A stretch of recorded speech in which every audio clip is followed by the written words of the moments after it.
सियावर रामचंद्र जी की जय।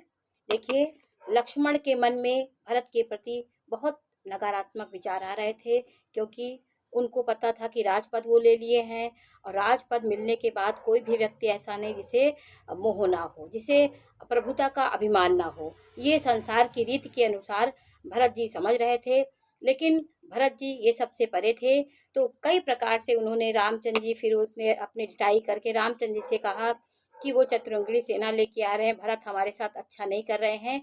अब मन में बिना मिले, बिना बात किए, बिना कुछ किए लक्ष्मण के मन में नाना प्रकार की बातें आ रही थी कि ऐसे हैं वैसे हैं। लेकिन रामचंद्र जी ने उनको समझाया। रामचंद्र जी से वो ढिठाई करके बहुत चीज़ें रामचंद्र जी से बोले, लेकिन रामचंद्र जी कुछ नहीं बोले। वो चुपचाप समझ रहे थे, क्योंकि वो तो भरत को जानते थे।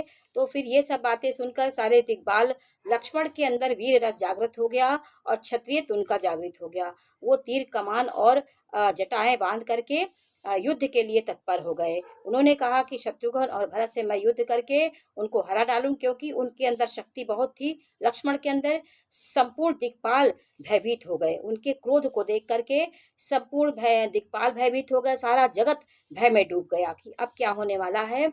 लेकिन उनके प्रताप, लेकिन उनका इतना प्रभाव था लक्ष्मण जी का कि आकाशवाणी हुई। आकाशवाणी में आवाज आई, वाणी हुई, क्योंकि तुम्हारे प्रताप और तुम्हारे प्रभाव को कौन नहीं जान सकता है। कौन आपको नहीं जानता, आप शेषनाग के अवतार हैं। आकाशवाणी में हुई। लेकिन भरत को सब लोग हाथ जोड़कर विनय प्रार्थना किए और आकाशवाणी में हुआ कि अनुचित उचित काज किछु कोउ, समुझ करिए भल कह सब कोउ।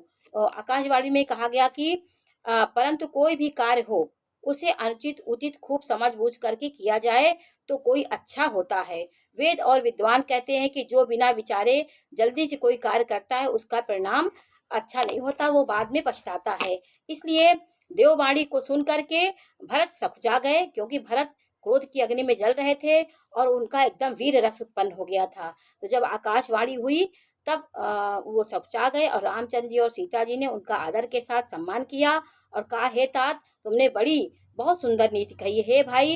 राज का मत सबसे कठिन मद होता है। रामचंद्र जी ने कहा कि ये मद सबको बहुत होता है, लेकिन भरत ये सबसे परे हैं। वो ना उनको कोई अभिमान है, ना सृष्टि का अभिमान है, ना कभी ने भरत की तरह किसी ने को होगा, ना होने वाला है। भरत सर्वश्रेष्ठ हैं, वो प्रेम के प्रतीक हैं। रामचंद्र जी ने कहा, भरतई होई न राजमद, भरत को कभी राजमद नहीं हो सकता है। चाहे ब्रह्मा का पद